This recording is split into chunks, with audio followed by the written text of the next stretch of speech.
over 5.2 million Britons have risen up in a way unseen in modern history, forcing King Charles into an impossible position.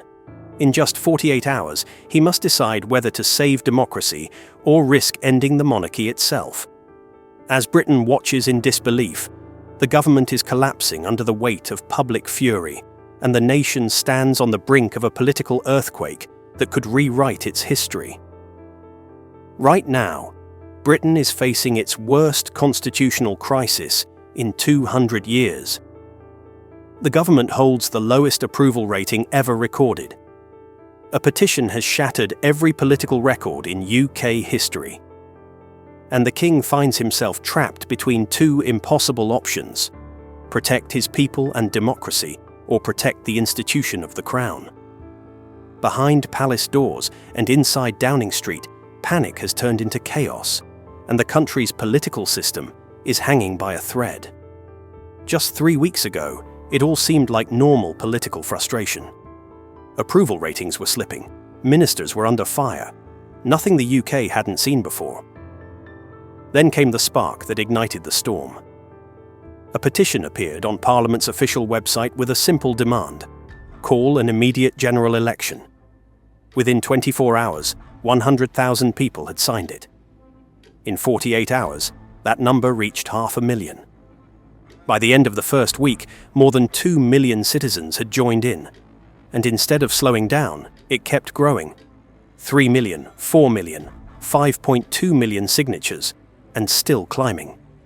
That's more people than the entire populations of Scotland and Wales combined. Roughly 8% of the country's population took direct action, demanding change. This isn't an internet fad or a viral moment. It's a nationwide outcry, something no modern government can simply brush aside. Inside Downing Street, panic has taken hold. Senior advisors describe a bunker-like atmosphere as staff work 18-hour days, trying to manage a crisis spinning out of control.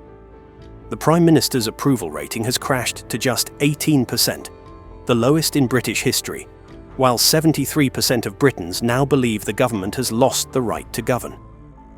This isn't just political unpopularity, it's a full-scale collapse of democratic legitimacy. What makes this meltdown even more unprecedented is the power driving it: the internet. Social media has become the nerve center of a nationwide uprising. The hashtag demanding elections has trended globally for over a week, generating billions of impressions.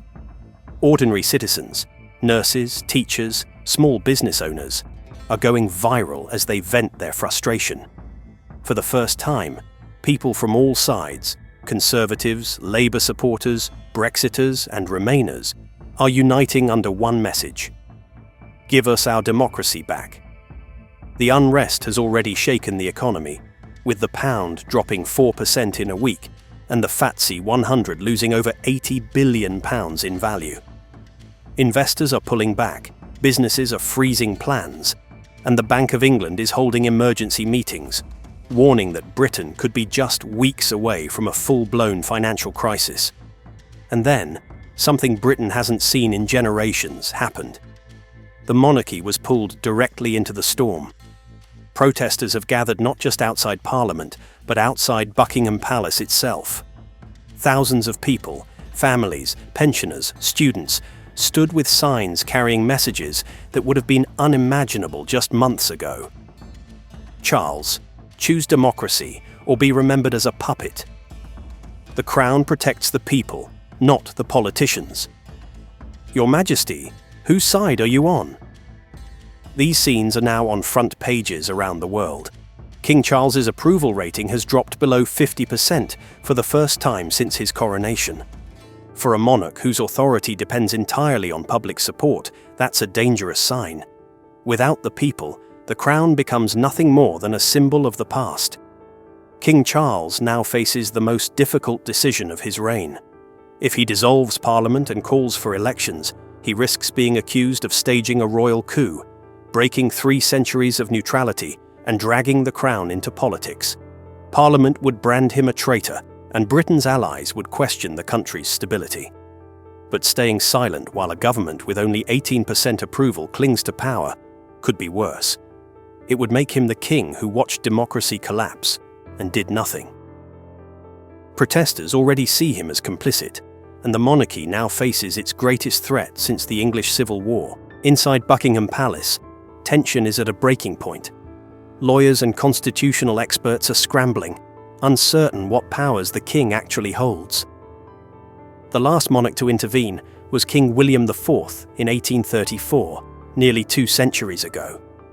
Charles is consulting figures like Lord Butler, Sir John Major, and Tony Blair, men who faced crises but never won this grave. Even within the palace, divisions are deep. Younger advisors believe neutrality in the face of democratic collapse is impossible, while traditionalists insist intervention would destroy the monarchy. For the first time, the question haunting the palace isn't about politics, it's about survival. Britain stands on the brink. A collapsing government, a divided nation, and a king forced to choose between his crown and his people. Whatever Charles decides in the next 48 hours could redefine Britain forever. You cannot be neutral between democracy and authoritarianism. One palace insider reportedly said that Charles must act decisively, even if it means breaking centuries of royal tradition, because without democracy, there is no monarchy. Meanwhile, international pressure is growing by the hour. European leaders are urging Britain to resolve the chaos before it spills over into the continent.